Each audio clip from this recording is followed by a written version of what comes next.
നമസ്കാരം. ആരോഗ്യമന്ത്രി വീണ ജോർജിന് കഴുത്തിന് പരിക്കേറ്റത് എങ്ങനെയാണ്? സോഷ്യൽ മീഡിയയിൽ സജീവമായി ചർച്ചയായി മാറിയിരിക്കുന്നത് ഈ വിഷയമാണ്. KSU പ്രവർത്തകരുടെ പ്രതിഷേധത്തിനിടെ പരിക്കേറ്റെന്നാണ് മന്ത്രിയും CPM-കാരും പ്രചരിപ്പിക്കുന്നത്. എന്നാൽ ഈ വിഷയത്തിൽ UDF-കാർ വെല്ലുവിളിച്ചുകൊണ്ടാണ് പ്രതിഷേധിക്കുന്നത്. CPM-ന്റെ വാദം പൊളിക്കാൻ വേണ്ടി സമ്മാനങ്ങൾ പ്രഖ്യാപിക്കുമെന്നാണ് യൂത്ത് കോൺഗ്രസുകാരും മറ്റുള്ളവരും വ്യക്തമാക്കിയിരിക്കുന്നത്. വീണയെ ആക്രമിക്കുന്ന ദൃശ്യങ്ങൾ ഹാജരാക്കിയാൽ 5 ലക്ഷം സമ്മാനമായി നൽകാമെന്നാണ് കേരള കോൺഗ്രസ് തിരുവനന്തപുരം ജില്ലാ പ്രസിഡന്റ് ജോണി ചെക്കിട്ട ഓഫർ ചെയ്തിരിക്കുന്നത്. ഫേസ്ബുക്ക് കുറിപ്പിലൂടെയാണ് അവരുടെ വാക്കുകൾ. ജോണി ചെക്കിട്ട ഫേസ്ബുക്കിൽ കുറിച്ചത് ഇങ്ങനെയാണ്: തെളിവ് ഹാജരാക്കുന്നവർക്ക് 5 ലക്ഷം. ബഹുമാനപ്പെട്ട ആരോഗ്യവകുപ്പ് മന്ത്രി ശ്രീമതി വീണ ജോർജിനെ KSU പ്രവർത്തകർ കണ്ണൂർ റെയിൽവേ സ്റ്റേഷനിൽ വെച്ച് ആക്രമിച്ചതായി തെളിവ് ഹാജരാക്കുന്നവർക്ക് കേരള കോൺഗ്രസ് തിരുവനന്തപുരം ജില്ലാ കമ്മിറ്റി വക 5 ലക്ഷം രൂപ നൽകുന്നതായിരിക്കും. സമയപരിധി എത്ര കാലം വേണോ നിങ്ങൾക്കെടുക്കാം. ജോണി ചെക്കിട്ട, കേരള കോൺഗ്രസ് എന്നാണ് അദ്ദേഹത്തിൻ്റെ കുറിപ്പ്.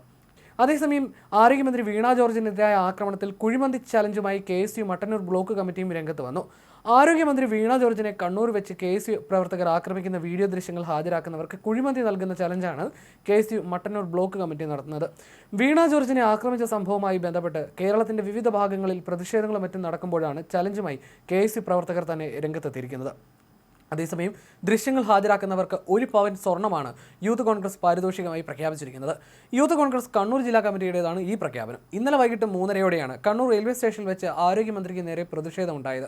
ആദ്യം ജില്ലാ ആശുപത്രിയിൽ പ്രവേശിപ്പിച്ച മന്ത്രിയെ പിന്നീട് പരിയാരത്തേക്ക് മാറ്റുകയായിരുന്നു. റെയിൽവേ സ്റ്റേഷനിലെ CCTV ക്യാമറകളിൽ ആരോഗ്യമന്ത്രി വീണ ജോർജിനെ KSU പ്രവർത്തകർ ആക്രമിക്കുന്ന ദൃശ്യങ്ങളില്ല എന്ന് ഇതിനകം RPF വ്യക്തമാക്കിയിട്ടുണ്ട്. ക്യാമറകളെല്ലാം പരിശോധിച്ച ശേഷമാണ് RPF ഇക്കാര്യം വ്യക്തമാക്കിയത്. കേസുമായി ബന്ധപ്പെട്ട് റെയിൽവേ പോലീസ് RPF-നോട് ദൃശ്യങ്ങൾ ആവശ്യപ്പെട്ടു. തുടർന്ന് നടത്തിയ പരിശോധനയിലാണ് ദൃശ്യങ്ങളില്ല എന്നും തെളിഞ്ഞത്. അതിനിടെ വീണയുടെ കള്ളത്തരം പൊളിച്ചുകൊണ്ട് കോൺഗ്രസുകാരും സോഷ്യൽ മീഡിയയിൽ സജീവമാണ്.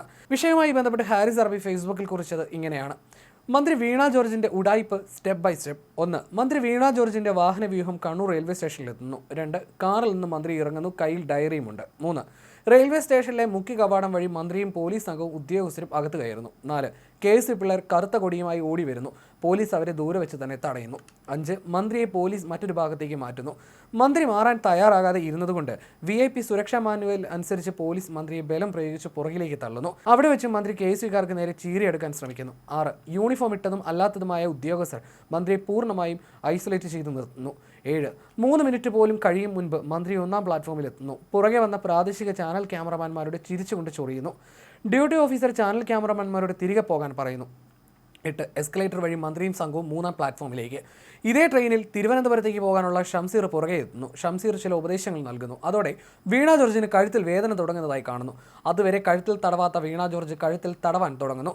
10. ആരെയൊക്കെ വിളിച്ച് ഷംസീർ നാടകം കൊഴിപ്പിക്കുന്നു. നാറിയാലും വീണ ജോർജല്ലേ എന്നാകും ഷംസീർ മനസ്സിൽ കണ്ടത്. അതിന് മറ്റു ചില കാരണങ്ങളുണ്ട്. 11. അതീവ വേദന കൊണ്ട് മന്ത്രി പൊളയുന്നു. 12. മന്ത്രിയെ ആക്രമിച്ചോ എന്ന് ചോദിച്ച് പത്രക്കാർ മൈക്കുമായി വരുന്നു. സീൻ മുഴുവൻ കണ്ട പത്രക്കാർക്ക് മുൻപിൽ മന്ത്രി ചോളുന്നു. ഉടൻ ഷംസീർ ഇടപെട്ട് അവർക്ക് സംസാരിക്കാൻ പോലും കഴിയുന്നില്ല എന്ന് പറഞ്ഞ് മന്ത്രി എന്തേലും പറഞ്ഞ് തിരക്കഥ പൊളിയാതെ നോക്കുന്നു. 13. നടന്ന് 3-ാം പ്ലാറ്റ്ഫോമിലെത്തിയ മന്ത്രിയെ വൈദ്യുത വാഹനത്തിൽ തിരികെ കൊണ്ടുപോകുന്നു. കട്ട്. ഇനി ക്യാമറ ആശുപത്രിയിലാണ്. ഡോക്ടർമാർ ഓപ്പറേഷൻ തിയേറ്റർ ഡോക്ടർമാർ.